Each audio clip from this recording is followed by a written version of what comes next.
Hi everyone and welcome back to The Shack, and in this episode we're looking at a bit of a conundrum in the world of collecting and using retro computers, and that's these bad boys, mice.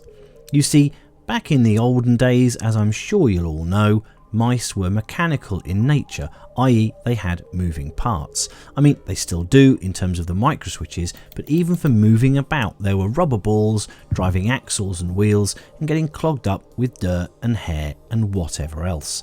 And like everything that moves, they eventually break or just wear out, and this causes a problem for collectors.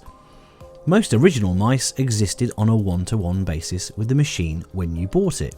One machine, one mouse. However, when your mouse stopped working, did you think, I need to maintain the aesthetics and integrity of my computer in the condition it was purchased? Or did you in fact think, well, it looks like I need a new mouse, blimey, I'm not buying a replacement original for that price, I'll get this aftermarket one instead, it's cheaper and it has more features. And therein lies the problem for collectors. The machines themselves have lasted in the main part, and there seems to be a ready supply of replacement keycaps, springs, etc. for keyboards, or people just 3D print their own, and the other main mechanical parts, the floppy drives, are normally fairly generic and easy to find service parts for. But mice, well, they appear to be a breed apart. So why exactly did these things go wrong so much in the first place? Let's investigate.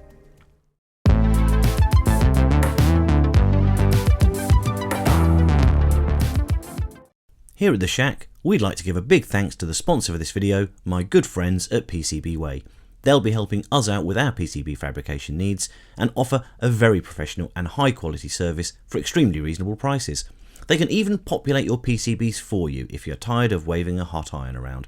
There's a link to their website in the description where you can check out all of the amazing services they offer. Now, back to the show.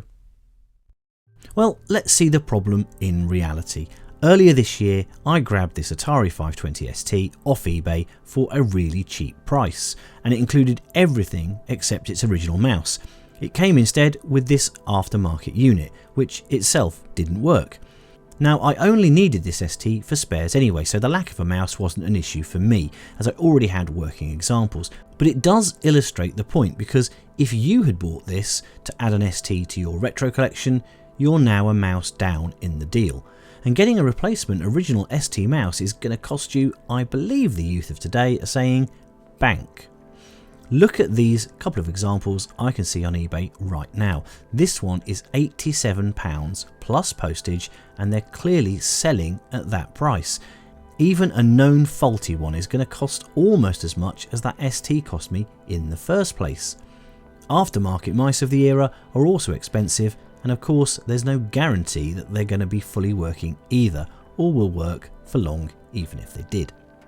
Let's take a look inside one of these and see what's going on.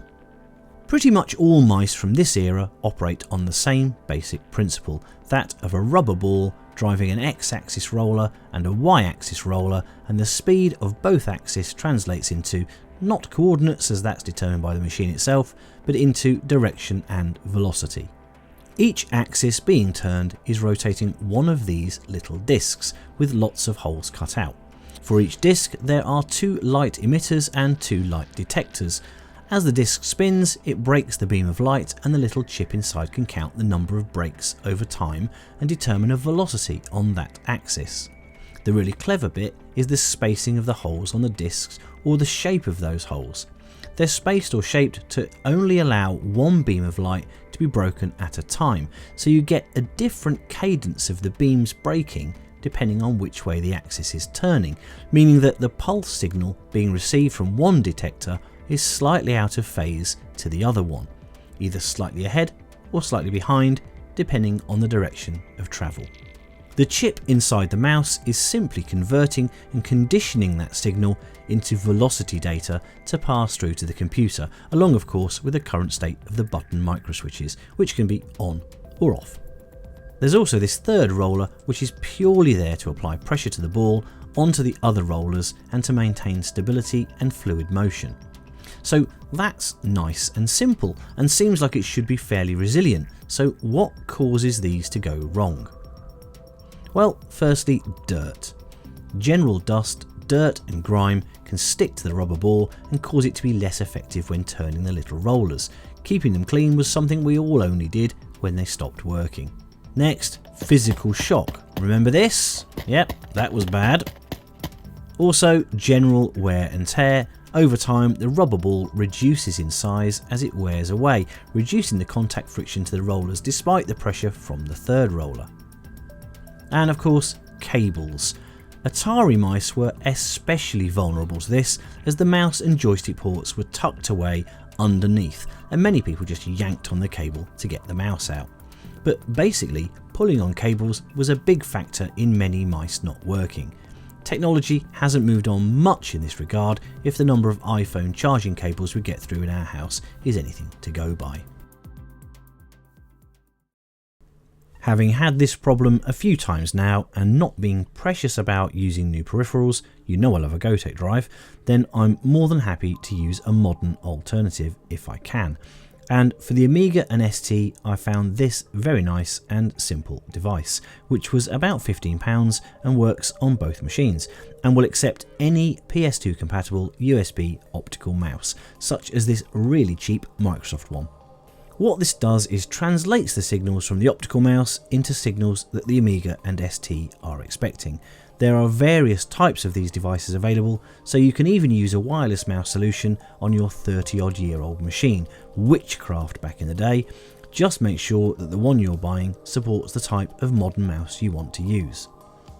In use, it's a very weird feeling, as when using these older machines, I'm almost conditioned to pick the mouse up and bang it around.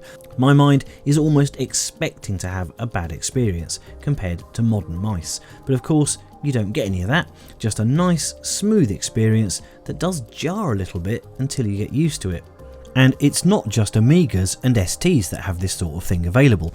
There's also this piece of kit for the Acorn A3000, which I'm about to refurbish. It's a Smally Mouse 2 USB mouse port, and this fits internally to the machine with a bit of soldering. We'll see more of this when we get to that series. And of course, there are others for other machines too. Anyway, if you've looked at the prices of old mice and shuddered, this may be an answer for you if you're happy to blend old and new. In any case, I hope you found this interesting, and if you have got any working Atari ST mice lying around, pop them in a cupboard and in a few years' time you can sell them and pay off your house. As always, thanks for watching. If you enjoy the channel, please like and subscribe and hit the bell for notifications of new content. If you'd like to support the channel, there are a few ways you can do this. You can become a patron of the channel, or you can simply buy us a coffee. Links to both are on the header on the main page.